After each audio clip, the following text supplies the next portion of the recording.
Olá, como vai? Tudo bem? Meu nome é Sandro. Vamos dar hoje continuidade ao nosso estudo de potencial elétrico no contexto eletrostático. A gente vai ver hoje uma continuação daquela análise que fizemos a princípio, das modelagens, das formatações. Fizemos uma série de artifícios para tentar driblar a dificuldade de chegar na fórmula que fica um pouco inviável, porque nós sabemos ainda noções de cálculo, diferencial integral, integral de linha, enfim. Eu vou continuar aqui nesse processo de análise agora do contexto gráfico, do comportamento gráfico, do potencial elétrico que funciona à distância. Veja bem, não foge muito do que a gente já fez quando analisamos a força elétrica, campo elétrico, é um perfil muito parecido. Tanto que a análise é bem similar. Eu vou considerar que através da fórmula que nós já chegamos, né, K0 Q sobre D, tá? O famoso KQ sobre D, onde o potencial elétrico, sempre vale lembrar isso, é uma grandeza escalar, tá? Onde, na verdade, aqui eu não uso o módulo da carga, não é necessidade disso, não é um vetor campo elétrico, não é um vetor força elétrica, é uma grandeza escalar. Carga negativa gera potencial negativo, carga positiva gera potencial positivo, ok? E aqui nessa análise inicial que a gente faz, vamos considerar que essa carga seja positiva. Eu vou analisar, na verdade, qual é o comportamento desse potencial elétrico em função da distância em relação à carga. Quanto mais próximo, mais afastado, como é que se comporta esse potencial elétrico, ok? Então, botei aqui essa observação. Supondo que, invariável, para nossa análise invariável, eu tenho que, se isso aqui é invariável, é constante, K0, por definição, é uma constante, não é verdade? Então, produto de duas constantes vai fornecer uma terceira constante. Eu chamei de kappa, uma letra grega chamada kappa, ok? Então, na verdade, esse potencial elétrico pode ser substituído, esse K0Q, por um kappa sobre D. Ou seja, eu estou ratificando o que eu falei no início. Eu vou fazer uma análise comportamental do potencial elétrico gerado por uma carga de prova, uma carga fonte, perdão, Q, em função da distância, ok? Isso aqui é uma relação inversa, isso é uma hipérbole, tá? A diferença dessa hipérbole para a hipérbole gerada no comportamento do campo elétrico, da força elétrica, que na fórmula do campo da força, o D está elevado ao quadrado, mas a relação continua sendo uma relação inversa. Essa curva aqui recebe um nome especial, é uma hipérbole equilátera, tá? O comportamento é esse. Você vê que tem dois gráficos diferentes. Por que isso? Lá no gráfico do campo elétrico, da força elétrica, eu entrava na fórmula com um módulo. Então, tanto faz ser positivo, ser negativo, o comportamento seria o mesmo, ok? Aqui não. Aqui eu falei que o comportamento do potencial é um quando a carga é negativa, é outro quando é positiva. Carga positiva gera potenciais positivos, tá? Carga negativa gera potenciais negativos. Então, o perfil de formação no gráfico é o mesmo, a exceção de você analisar a parte negativa quando a carga é negativa e a parte positiva quando é positiva. Ou seja, é uma hipérbole. À medida que eu estou aumentando a distância, vai ficando cada vez mais longe daquele ponto, a influência daquela carga-fonte naquele ponto fica menor. Então vai diminuindo.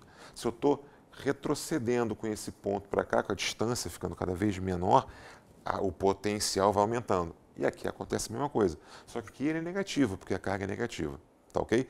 Então, na verdade, lembrando bem, potencial é uma grandeza escalar, eu não entro com a quantidade aqui da carga elétrica, não vou botar módulo, porque o menos e o mais dão referenciais diferentes, dão valores diferentes, tá?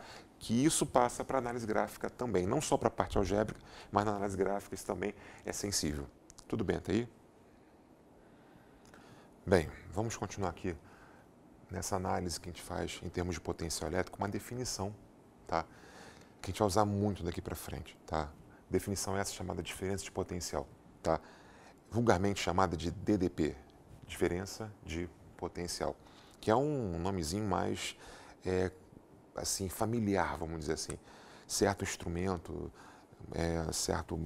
elétrico, certo tipo de aparelho, dispositivo elétrico, tem uma DDP de 110 volts, tem que ser ligado a uma DDP de 220 volts, enfim, são coisas já ficando mais familiarizadas no nosso dia a dia, tá?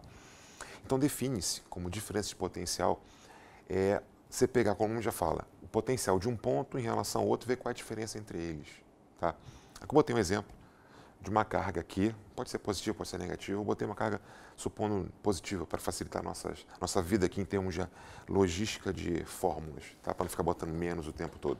Uma carga positiva aqui, que influencia no seu espaço, não é isso? Na periferia, no seu entorno, do espaço onde ela está inserida, em nível vetorial com campo elétrico e em nível escalar com potencial elétrico, ok?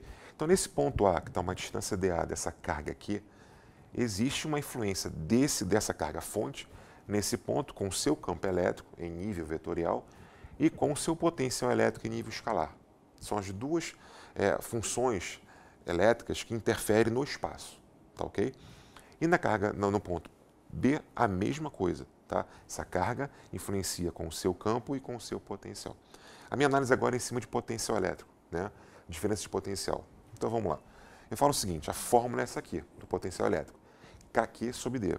Como eu quero em relação ao ponto A, K0Q sobre dA. K0Q sobre dB. Nitidamente eu te vê que essa distância aqui está maior que essa. Tudo bem? Então, pelo perfil que a gente fez na análise gráfica, quanto mais longe a gente tem, quanto maior a distância da carga ao ponto analisado, o potencial fica menor. É inversamente proporcional, não é verdade? Então, dá para perceber que esse potencial de A, por estar mais afastado da carga, será menor que o do B. Quando eu falo UAB, define-se UAB, diferença do potencial do A menos o B, VA menos VB. Eu fiz essa articulação algébrica aqui. Coloquei as formatações, tá? UAB, KQ sobre dA menos KQ sobre dB. Coloquei o KQ em evidência, ficou 1 sobre dA menos 1 sobre dB. Fiz uma observação aqui só para mostrar como é que se faz realmente isso, essa análise. Eu coloquei o seguinte, como esse aqui, essa distância aqui é muito grande, esse valor aqui é menor que esse, né? Ou seja, eu estou confirmando que o bom senso me fala, tá? Nesse caso, a DDP entre os pontos A e B vai ser negativa, porque isso aqui é menor que 1 sobre dA é menor que 1 sobre dB. Então, na verdade, essa diferença de potencial vai ser negativa. Se fosse UBA, eu pegaria e inverteria aqui. Seria o quê? K0Q sobre dB menos K0Q sobre dA. K0Q sobre dB é maior. Então, se fosse UBA, a DDP seria positiva. Então, na verdade, a minha intenção aqui é apenas definir para você que está observando aqui agora esse contexto da aula, um argumento que vamos usar muito daqui para frente. Diferença de potencial. Tudo bem até aí? Bem, agora vamos entrar, ainda continuando o contexto da eletrostática, no caso do potencial elétrico, vamos entrar num outro meandro que seria uma consequência da análise do potencial elétrico, que é a parte da energia potencial elétrica. Só uma observação rápida para definir aqui. Eu chamei de energia potencial elétrica, eu botei Ezinho L. Tá? Normalmente chama-se Ezão PEL, energia potencial elétrica. Eu coloquei dessa forma por um simples motivo. Quando a gente usa na mecânica, na parte de energias, nós usamos muito referencial de energia potencial elástica. Tá? E alguns autores em livros colocam EPE também. Eu não quero gerar conflito, confusão, porque pode acontecer e acontecem questões que envolvem as duas energias, a energia potencial elétrica e a energia potencial elástica numa mesma questão. Então, estou apenas colocando aqui energia elétrica para tirar um pouco, dissociar da sua configuração que você vê na sua zona de conforto. Se eu botasse um pezinho aqui, peraí, isso é energia potencial elástica. Então, para não gerar essa confusão, eu chamei apenas de energia elétrica, EL. Tá ok? Então, para mim aqui, energia potencial elétrica será essa simbologia aqui. O E com um Ezinho e o L subscrito ali. Ok? Bom, então vamos lá. Nós já vimos, né, quando fizemos aquela analogia do contexto gravitacional para chegarmos à fórmula e à modelagem do potencial elétrico, vimos isso daqui, ó, que é uma das definições do potencial elétrico, né? Que potencial é a energia elétrica pela carga de prova analisada. Ou seja, se naquele ponto que existe um potencial elétrico eu colocar uma carga, aquela carga passa a ter automaticamente uma energia potencial elétrica. Okay? Eu vou aproveitar isso que a gente fez em aulas anteriores para chegar numa formatação para energia elétrica. Tá? Veja bem, se vale isso aqui, que nós já chegamos, já concluímos isso aqui em aulas anteriores, na proporção, eu fazendo a multiplicação, eu chego nisso aqui. Que energia elétrica vai ser o quê? A carga de prova vezes o potencial elétrico daquele ponto onde está colocada aquela carga de prova.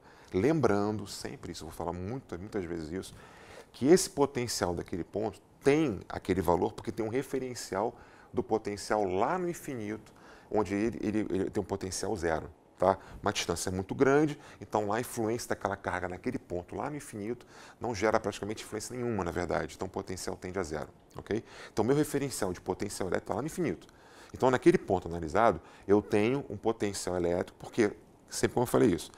O que importa para a física não é o ponto em si, e sim é a comparação entre os pontos, a comparação energética entre os pontos. Tá? Como eu coloquei um lá no infinito, onde o potencial é zero, o potencial aqui gera até a própria fórmula do campo do potencial elétrico, ok?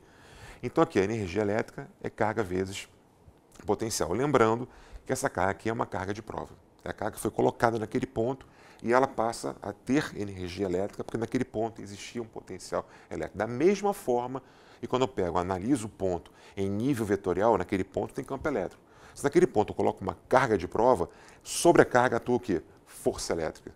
Então, na verdade, fazendo uma comparação meio tosca, mas vale a pena falar isso, em nível vetorial, o campo está para o ponto, como em nível escalar, o potencial está para o ponto. Em nível vetorial, na carga eu tenho força elétrica, em nível escalar eu tenho energia potencial elétrica, ok? Então, em nível vetorial, força, em nível escalar, energia elétrica, ok? Bom, então vamos lá. Só que eu sei que essa formatação aqui eu tenho do campo do potencial elétrico, que é Kq sobre D, onde essa carga aqui é a carga fonte, não é isso? Então eu peguei e substituí. Botei Q vezes o potencial, ficando esta formatação daqui, K0, Qzão sobre vezes Q sobre Dzinho, ou seja, carga fonte, carga de prova, eu tenho aqui a minha fórmula para energia elétrica, ok? Fazendo uma análise agora da unidade, como toda energia, não pode ser diferente. Está no contexto elétrico, mas é uma energia dada em joules. Aparece também, por ser o contexto elétrico, uma outra análise energética chamada eletronvolt. Tá? Eu vou deixar aqui como sendo uma referência de uma energia também, uma unidade, perdão, de energia, mas eu vou demonstrar isso direitinho, como é que se chega nisso aqui, quando eu falar sobre o trabalho da força elétrica, ficar uma coisa mais fácil de vocês entenderem. Tá? Mas o fato é o seguinte, existe essa unidade para você analisar energia elétrica. Então pode ser tanto em joules quanto eletronvolt. Tudo bem até aí? Bom, para finalizar essa aula de hoje, vamos falar sobre equipotenciais. Tá? Eu vou ler a definição mais clássica que tem relação a esse contexto. São linhas quando a análise é no plano, ou superfícies quando a análise é no espaço, onde o potencial em todos os pontos pertencentes a essa equipotencial possuem o mesmo valor algébrico em termos de potencial. Ou seja, a figura fica mais clara para você poder entender. Olha aqui, eu tenho aqui uma carga analisada no plano, ou seja, no espaço bidimensional, no plano. Então aqui, na verdade, eu tenho aqui as linhas de força, já estudamos isso na análise de campo elétrico, tá? E aqui é uma circunferência concêntrica a essa carga, tá? Onde a carga estivesse no centro dessa circunferência, tá? E esses pontos dessa circunferência, todos têm uma mesma distância da carga, que é o próprio raio da circunferência, a própria definição do que é uma circunferência, que é o lugar geométrico dos pontos que equidistam do centro, não é verdade? Então, todos os pontos pertencentes a essa circunferência estão à mesma distância dessa carga. Então, todos terão potenciais iguais. Como aqui o contexto não é vetorial, é apenas escalar, numericamente todos vão ter o mesmo potencial. Tá ok? Dá para ver isso claramente. Agora, as linhas de força geradas pelo campo elétrico desse corpo, no caso aqui eu botei um corpo positivo, tá? Poderia ser negativo, sem nenhum problema, tá? São sempre perpendiculares às superfícies, linhas equipotenciais. Como aqui, eu tracei uma tangentezinha aqui, essa linha de força, aqui tem um campo elétrico nessa direção aqui, que é perpendicular a essa superfície naquele ponto, nesse ponto aqui, por exemplo, que eu coloquei como exemplo, tá? Analisado, ok? Aqui eu botei no caso da análise bidimensional, do plano. Então deu uma linha equipotencial. Se a análise fosse no espaço, isso aqui, por exemplo, pode ser uma parte de uma esfera. Eu estou analisando esse corpo aqui no espaço, então aquela casca esférica, né, aquela área de uma superfície esférica, todas vão ter mesmo potencial. Então botei aqui um exemplo, como se fosse um pedaço dela. Tá? A linha de força aqui, em vermelho, e aqui o vetor campo elétrico, que é tangente à linha no ponto analisado, também é perpendicular à superfície dessa equipotencial, no caso de uma análise tridimensional no espaço. Tá? Então, basicamente é isso. Todos os pontos que pertencem a essa equipotencial vão ter algebricamente o mesmo valor numérico se for uma carga negativa, gerando potenciais negativos, se for positiva, gerando potenciais positivos. Ok? Vamos ficar por aqui hoje. Tá? Numa próxima oportunidade, vamos ver outros conceitos ainda de trabalho, uma série de coisas que envolvem essa análise de energia e potencial elétrico. Tá ok? Um abraço, tudo de bom.